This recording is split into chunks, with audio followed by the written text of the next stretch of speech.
Food for the soul.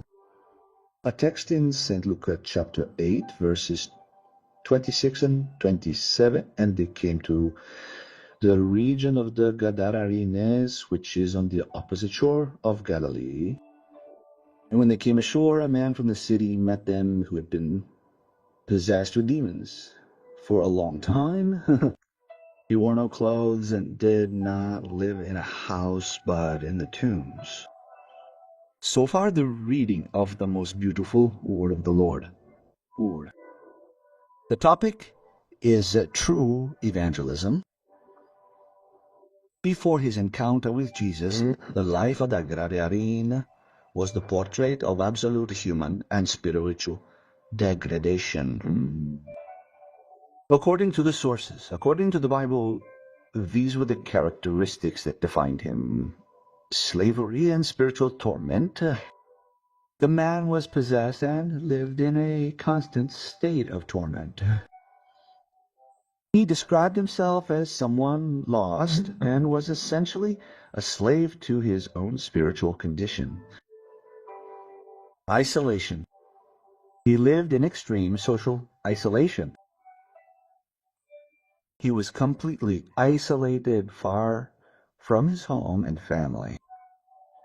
His life was spent far from the community, living in solitude, and without the emotional ties that could sustain him. In addition to that, he had lost his identity as well as his dignity. His situation was so precarious that he had lost all dignity. The sources emphasize that before the miracle, neither his name, nor his surname, nor his physical features were known. This suggests that for society he was an invisible person, undefined, or defined rather only by his misery and his state of prostration. Now let's look at something else from this point of view. A person who lacks a future and true freedom found himself bound not only physically, but also spiritually, living an existence with no apparent future. He was trapped in a cycle of despair from which he could not escape by his own means. No sinner can escape from his misery unless he turns to Christ, who is the one who came to set the captives free. In short, before his liberation, the Gadarene was a man who had lost everything: his mind, his home, his identity, and his place in the world, living in the shadows of society. The life of the Gadarene before his liberation was like that of a castaway on dry land. He inhabited the cemeteries of his own existence, where chains and isolation were the only walls that held his house together, and pain was the only language he recognized. But here is something, dear brothers. After freeing the Gadarene, Jesus gave him a direct, specific, and clear instruction that defined his new mission on this planet. Go home to your loved ones and tell them how great the Lord has done for you. What a transcendental message. What a powerful message. They did not take him to a hospital or a psychiatric hospital. Oh, Jesus does not do that. These instructions contain several key points that I want to convey to you, dear brother. First, let's talk about that immediate destination. Although the man wanted to stay with Jesus, Jesus sent him back to his home and family. He was not asked to teach doctrine. Listen to this. He was not asked to teach complex doctrine, but simply to share his personal testimony of the wonders that God had just done in his life. Jesus did not tell him to wait until he had been discipled for years, or to feel prepared, or to know more about the scriptures. The command was for immediate obedience based on his experience of freedom. This command transformed him from a being, listen to me, a being who was bound, chained, isolated, imprisoned, into a man who was sent. The extent of his obedience resulted from this divine healing. Although the instruction specifically mentioned his own people, the Galilean took the message further. Ahmad is publishing the miracle in the region of Decapolis, which he included. Decapolis means 10 cities. It was not limited to his home. The sources, that is, knowledge of the word, emphasize that this instruction teaches that a miracle that is not announced fades away, and salvation that is preserved withers and dries up. That is why we must preach in season and out of season. By obeying, the man from Gadara did not wait for doors to be opened for him, but rather he himself opened spiritual paths through his testimony. How valuable is a Christian testimony? Now, Jesus' instruction is comparable to that of a doctor who, after healing a terminally ill patient, tells him, do not stay in the hospital with me. Go to your neighborhood and tell all who are suffering that there is healing for them.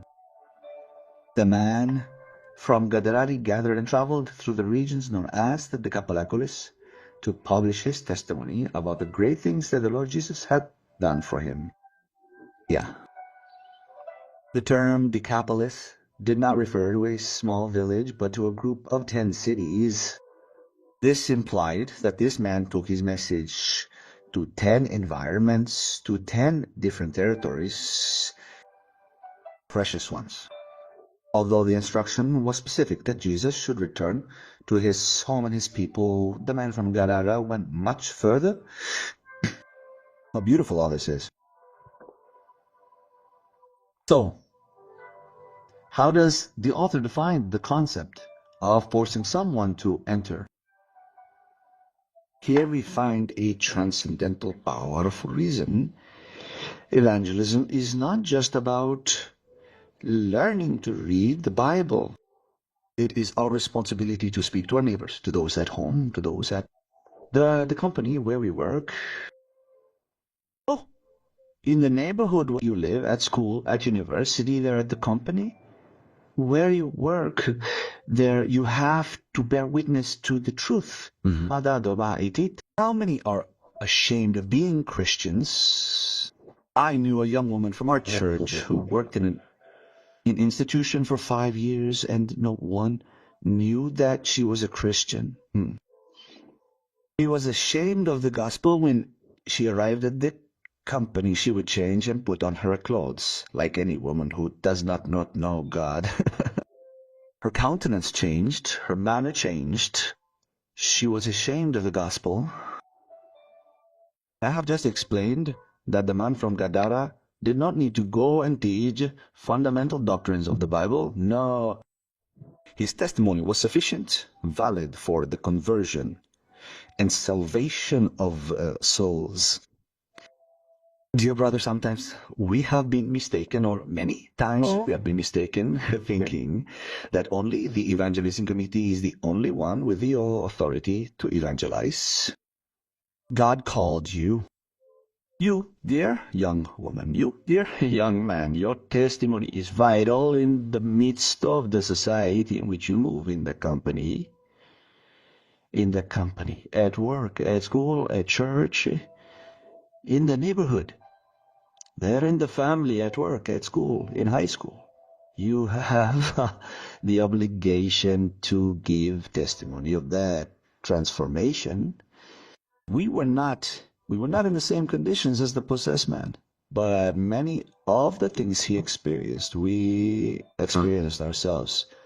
Outside of the will of God, isolated from a world, from a society that hated us, that censored us, that called us bad people. But Christ came, performed the miracle, transformed you, turned you into a light for all who dwell in darkness and in the shadow of death. You are a living message, a letter that has been read. The only Bible that the unconverted have to read is your testimony. For the love of God, behave like a Christian, like a resurrected dead person, like a Gadarene, whom God brings out of his grave and his miserable condition, his prison. Tell people about the works, about what God has done in your life. And then we will see our temple is full of people, not just people who come to shout and sing and do strange things in the congregations. We will see people converted with all their hearts. People who know how to adore, love, bless, glorify, exalt, and serve the God of the Bible, our God. That is my prayer. May God help you to understand, to comprehend these great truths of the celestial kingdom. A hug to all, and God bless you.